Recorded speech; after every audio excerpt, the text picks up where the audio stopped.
अस्सलाम वालेकुम viewers, you are listening to Jawad Aslam. इस वीडियो में हम एट्रीब्यूट्स और एट्रीब्यूट्स की टाइप्स को देखेंगे। प्रीवियस वीडियो में एंटिटी सेट, एंटिटी टाइप और एंटिटी, इन चीज़ों को हम देख चुके हैं, ठीक है। फिर नेक्स्ट वीडियो में ईआर डायग्राम और देन डेटाबेस बनाएंगे। ओके, अब यहाँ पे सबसे पहले एट्रीब्यूट की डेफिनेशन। एट्रीब्यूट होता है क्या यार? N attribute describe the property of an entity, ठीक है। एंटिटी की प्रॉपर्टी मतलब कि एंटिटी को डिस्क्राइब करता है एट्रीब्यूट, ठीक है।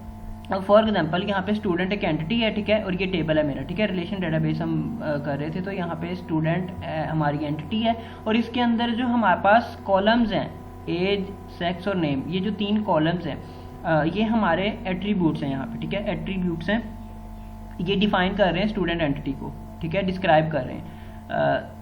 हेयर, एज, सेक्स, नेम जो है बेसिकली कॉलम नेम, ठीक है। ये हमारे एट्रीब्यूट्स हैं। अब इनको रिप्रेजेंट कैसे करते हैं ईआर डायग्राम के अंदर? इनको ना इलिप्स शेप के अंदर आप लिख देते हो, ठीक है। ये इलिप्स शेप है, मतलब कि जो भी बोलो, इसे अंडे की शेप बोलो। अब यहाँ पे एज, इसके अंदर जो भी एट्रीब्यूट का नेम है वो लिख देते हो, ठीक है। ईआर डायग्राम की रिप्रेजेंटेशन है इसकी, एट्रीब्यूट की, सिंपल एट्रीब्यूट की। एट्रीब्यूट की भी यही है, सिंपल एट्रीब्यूट की भी यही है, ठीक है। आप सिंपल ये बनाते हो इलिप्स और उसके अंदर आप एट्रीब्यूट का नेम लिख देते हो। ओके, अब नेक्स्ट इसकी टाइप। इसकी जो टाइप है ना, सबसे पहली कौन सी है? Simple attribute. सिंपल एट्रीब्यूट से मतलब वो वाले एट्रीब्यूट जिनको आप फर्दर डिवाइड नहीं कर सकते, ठीक है।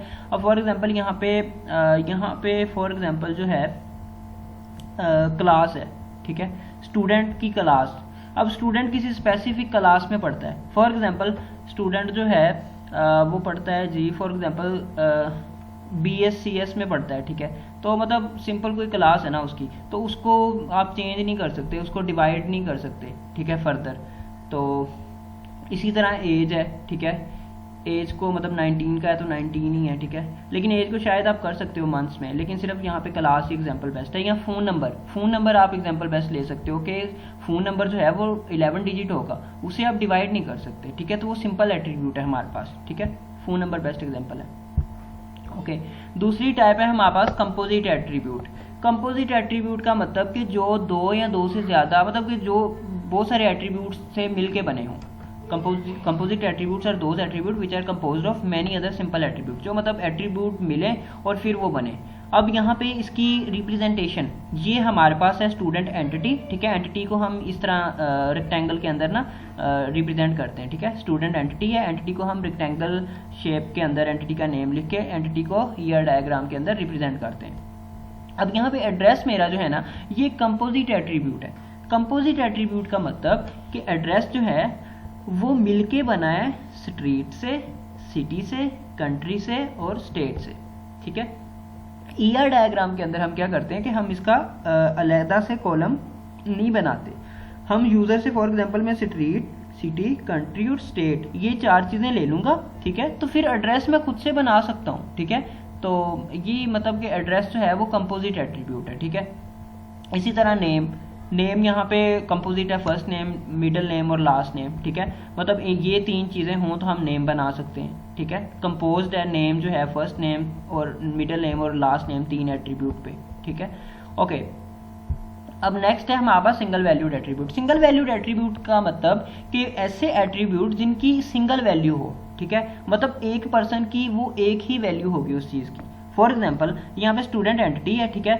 अब यार स्टूडेंट की एज एक ही होगी, किसी भी स्टूडेंट की एज एक ही होगी, मतलब कि किसी भी पर्सन की एज एक ही होगी। फॉर एग्जांपल कोई बंदा है वो 19 साल का है अगर, तो वो 19 साल का ही है। ये मतलब नहीं है कि वो एट ए टाइम 19 का भी है और 22 का भी है। लेकिन यहाँ पे फॉर एग्जांपल अगर नेक्स्ट हम करेंगे मल्टी वैल्यूड, तो मल्टी वैल्यूड में क्या होगा कि एक बंदे का फॉर एग्जांपल फ़ोन नंबर है, तो एक बंदे के बहुत सारे फ़ोन नंबर हो सकते हैं, ठीक है। फ़ोन नंबर जो एट्रीब्यूट है वो मल्टी वैल्यूड है, उसकी बहुत सारी वैल्यूज हो सकती हैं। फ़ोन नंबर एक बंदे के बहुत सारे हो सकते हैं, लेकिन एज जो है वो एक बंदे की एक ही होगी। किसी पर्सन की एज एक ही होगी। ये नहीं कि एक पर्सन जो है वो एट ए टाइम 19 साल का भी है, वो 55 साल का भी है, ऐसे नहीं होता। ओके, जेंडर भी एक ही होगा, ठीक है। तो इसी तरह ओके अब नेक्स्ट है हमारे पास ये मल्टी वैल्यूड है, ठीक है। यहाँ पे लिखना भूल गया, अब multi valued attributes, multi valued attributes के जिनकी वैल्यू एक से ज़्यादा हो, ठीक है। अब यहाँ पे इनकी रिप्रेजेंटेशन देख लें, ये स्टूडेंट एंटिटी है और यहाँ पे मोबाइल नंबर और ईमेल आईडी जो है ये हमारे मल्टी वैल्यूड एट्रीब्यूट्स हैं, ठीक है। और यहाँ पे इनकी रिप्रेजेंटेशन देख लें कि इनको डबल लाइन से वो किया हुआ है, ठीक है। मतलब इलिप्स शेप है और डबल लाइन है। ओके, यहाँ पे मोबाइल नंबर जो है वो हमारा है मल्टी वैल्यूड एट्रीब्यूट, ठीक है। मल्टी वैल्यूड एट्रीब्यूट के लिए हम ER डायग्राम के अंदर ना नए से रिलेशन बनाते हैं, वो तो चले फिर मतलब नेक्स्ट में करेंगे। अब यहाँ पे सिंपल है कि मोबाइल नंबर एक पर्सन के बहुत सारे हो सकते हैं, ठीक है, तो ये मल्टी वैल्यूड एट्रीब्यूट है। ईमेल आईडीज एक पर्सन की बहुत सारी हो सकती हैं, ठीक है, तो ये मल्टी वैल्यूड एट्रीब्यूट है हमारा। ओके, अब नेक्स्ट है हमारे पास की एट्रीब्यूट। की क्या होती है? बेसिकली प्राइमरी की हम प्रीवियस वीडियो में देख चुके हैं। की एट्रीब्यूट के जो यूनिकली आइडेंटिफाई करता है एंटिटी सेट। एंटिटी सेट क्या होता है? एंटिटी सेट तमाम एंटिटीज को मिला दो तो एंटिटी सेट मतलब कि तमाम रोज को टेबल के अंदर मिला दो तो एंटिटी सेट होता है हमारे पास वो, ठीक है। मतलब कि पूरे के पूरे टेबल में से जो एक रिकॉर्ड को यूनिकली आइडेंटिफाई करता है ना, वो होता है की एट्रीब्यूट, ठीक है। फॉर एग्जांपल यहाँ पे मेरा स्टूडेंट एंटिटी है और यहाँ पे रोल नंबर जो है ये मेरा की एट्रीब्यूट है। वो कैसे? और की एट्रीब्यूट को हम अंडरलाइन कर देते हैं, ये एलिप्स शेप है और अंडरलाइन कर देते हैं, ये इसकी रिप्रेजेंटेशन है ER डायग्राम के अंदर। ओके, अब यहाँ पे रोल नंबर जो है मेरा वो है की एट्रीब्यूट, ठीक है। अब यहाँ पे फॉर एग्जांपल कोई और बहुत सारे एट्रीब्यूट हैं, स्टूडेंट का नेम है, स्टूडेंट की एज है, स्टूडेंट का जेंडर है, ठीक है। अब यार स्टूडेंट कोई टेबल है उसके अंदर ये एट्रीब्यूट है, जेंडर का कॉलम होगा, एज का कॉलम होगा, ये एट्रीब्यूट बेसिकली कॉलम ही है ना, तो जेंडर होगा, एज होगा, नेम भी है फॉर एग्जांपल। तो यार हमें अगर किसी स्टूडेंट को यूनिकली आइडेंटिफाई करना है तो हम रोल नंबर से करेंगे। वो कैसे? फॉर एग्जांपल अगर मैं सर्च करता हूँ कि भाई जो मेल हैं वो आ जाएं स्टूडेंट टेबल में से, स्टूडेंट एंटिटी है ना, तो ये बेसिकली हमारा एक टेबल है, ये एट्रीब्यूट है, ये हमारे कॉलम है उस टेबल के अंदर। ओके, तो अब उसमें बहुत सारी चीज़ें आ जाएंगी, मतलब कि अगर मैं जेंडर सर्च करता हूँ तो बहुत सारे मेल आ जाएंगे, सारी फीमेल, मतलब जो भी है।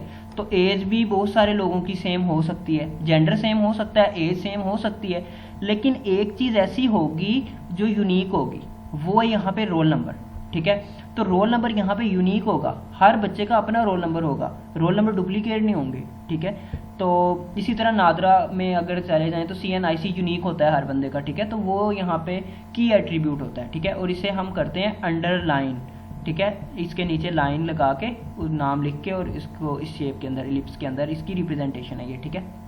ओके, एक हमारे पास है ड्राइव्ड एट्रीब्यूट। ड्राइव्ड एट्रीब्यूट जो हम खुद से ड्राइव कर लेते हैं, मतलब कि दूसरे एट्रीब्यूट से ड्राइव हुए होते हैं। अब यहाँ पे ड्राइव एट्रीब्यूट आर दो attributes which can be drive from other attributes. अब यहाँ पे स्टूडेंट एंटिटी है ना, डेट ऑफ बर्थ जो है ये मेरा एक एट्रीब्यूट है। अगर मेरे पास डेट ऑफ बर्थ की वैल्यू आ जाती है तो मैं एज निकाल सकता हूँ, ठीक है। और यहाँ पे मेरा एज जो है ये मेरा ड्राइव्ड एट्रीब्यूट है और इसकी रिप्रेजेंटेशन देख लें कि ये डॉटेड इलिप्स है, डॉटेड इलिप्स है, उसके अंदर एज लिखा हुआ है, तो मतलब कि एज यहाँ पे मेरा ड्राइव्ड एट्रीब्यूट है, वो ड्राइव हुआ है डेट ऑफ बर्थ एट्रीब्यूट से, ठीक है।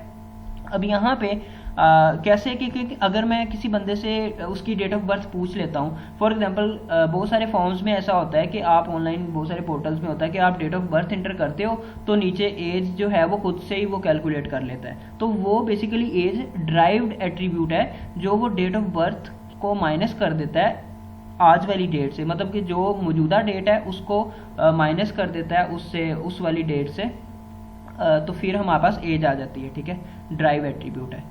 ओके, तो यही हमारे पास थी टाइप्स इनकी, बाकी इंशाल्लाह जो है वो हम नेक्स्ट वीडियोस में करेंगे। इनकी रिप्रेजेंटेशन देखने वाली है बस के की एट्रीब्यूट को हम अंडरलाइन करते हैं, ठीक है, की एट्रीब्यूट को अंडरलाइन कर देते हैं और की एट्रीब्यूट जो होता है वो यूनिक होता है, यूनिकली आइडेंटिफाई करता है। ओके, फिर हमारे पास था मल्टी वैल्यूड को हम डबल एलिप्स से करते हैं, ठीक है। और फिर हमारे पास था सिंगल वैल्यूड, वो तो हमारे पास चले सिंगल ही है, उसकी कोई वो नहीं है। कंपोजिट को इस तरह रिप्रेजेंट करते हैं कि ये एड्रेस हमारा कंपोजिट है और इसके साथ ये सारे जो हैं इनसे ये मिलके बना हुआ है, जिनसे ये मिलके बना हुआ है वो सारे एट्रीब्यूट्स, ठीक है, एलिप्स के अंदर, ये इसकी रिप्रेजेंटेशन है, ठीक है। इसी तरह नेम हमारा कंपोजिट एट्रीब्यूट है, ये इनसे मिलके बना हुआ है वो सारी, ठीक है, इस तरह रिप्रेजेंट करते हैं। सिंपल तो सिंपल है।